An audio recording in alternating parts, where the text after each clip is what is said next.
क्या दोबारा लॉकडाउन लगाने की सोचना गलत नहीं? क्या कोरोना के टीकाकरण नीति में बदलाव करने की जरूरत नहीं है? आइए बात करते हैं इन्हीं सवालों पर। नमस्कार, जय हिंद। अभिनंदन है आपका कहानी घर में। मैं आपका दोस्त लालजी प्रसाद। उम्मीद करता हूँ आप स्वस्थ होंगे, कहानी घर की हर प्रस्तुति को पसंद करते होंगे। कहानी घर साहित्य, कला, संस्कृति, पर्यावरण, स्वास्थ्य और समाज से जुड़े तथ्यों को प्रस्तुत करता है। कहानी घर के हर नए प्रस्तुति से जुड़े रहने के लिए आप इसे सब्सक्राइब कर लीजिए और हाँ, अपना मधुर प्यार देते रहिए। सरकार कह रही है कोरोना की दूसरी लहर से बचने के लिए 2 ही मंत्र, मास्क और 2 गज दूरी बहुत जरूरी है। पता नहीं कितना सार्थक है ये। कोरोना के शुरुआती दौर में हाथों को साबुन से नियमित धोना, सैनिटाइज करना सख्त नियम प्रचारित किए जा रहे थे। अब उनकी चर्चा ही नहीं होती सिवाय मास्क और 2 गज दूरी की। 2 गज दूरी बहुत है ज़रूरी। ये ज़मीनी तौर पर कितना सार्थक हो रहा है ये आप भी जानते हैं, और ख़ुद इसे निर्देशित करने वाली सरकार कितनी पालन कर रही है ये भी दिख रहा है। लेकिन इन चीज़ों के अलावा ज़रूरी क्या है, आइए बात करते हैं। नए कोरोना मरीज 1 मार्च के बाद 12 से 47 हज़ार हुए। 22 दिन में 4 गुना बढ़े हैं। पिछले साल 22 दिन में मरीजों की संख्या 12 से 24 हज़ार हुए थे, यानी 2 गुना बढ़े थे।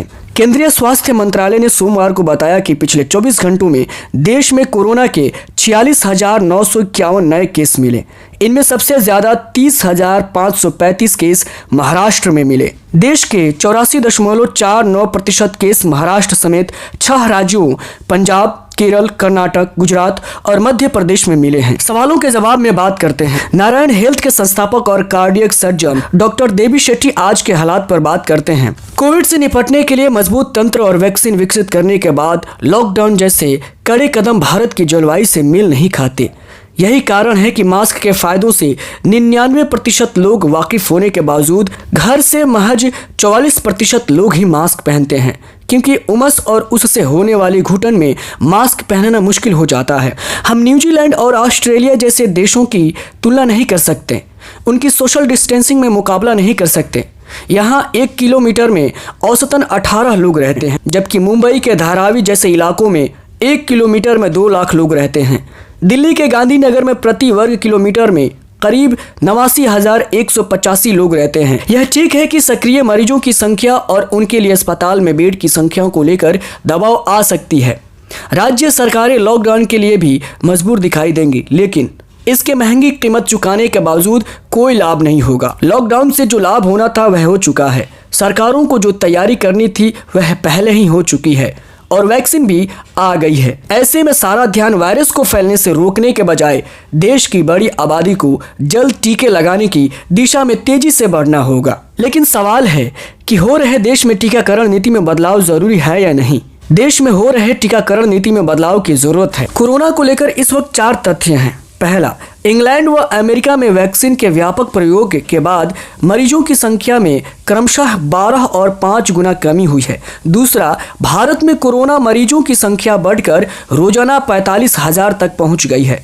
तीसरा, इनमें से 85.85% मरीज मात्र 6 राज्यों में हैं। और चौथा, आर फैक्टर, एक मरीज द्वारा अन्य को संक्रमण फैलाने की क्षमता। महाराष्ट्र, पंजाब में 5 और गुजरात, मध्य प्रदेश में 3 है, जबकि राष्ट्रीय औसत मात्र 1.5 है।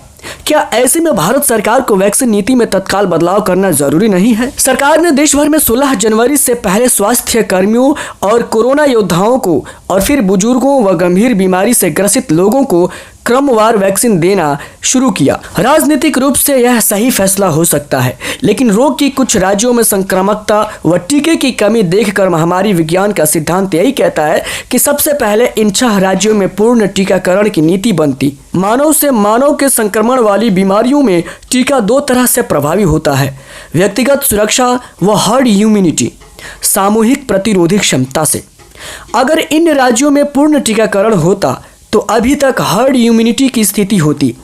इस रणनीति से आर फैक्टर कम किया जा सकता और रोगियों की संख्या पर काबू होता, और तब रोग के देशव्यापी प्रसार का खतरा लगभग 0 हो जाता। साल भर पहले केंद्रीय स्वास्थ्य मंत्रालय ने रोग पर अंकुश के लिए रेड, येलो व ग्रीन जोन बनाकर पाबंदियां लगाई थी। यही सिद्धांत टीकाकरण में भी जरूरी था। करीब 139 करोड़ की जनसंख्या वाले देश में देशव्यापी टीकाकरण गलत नीति थी।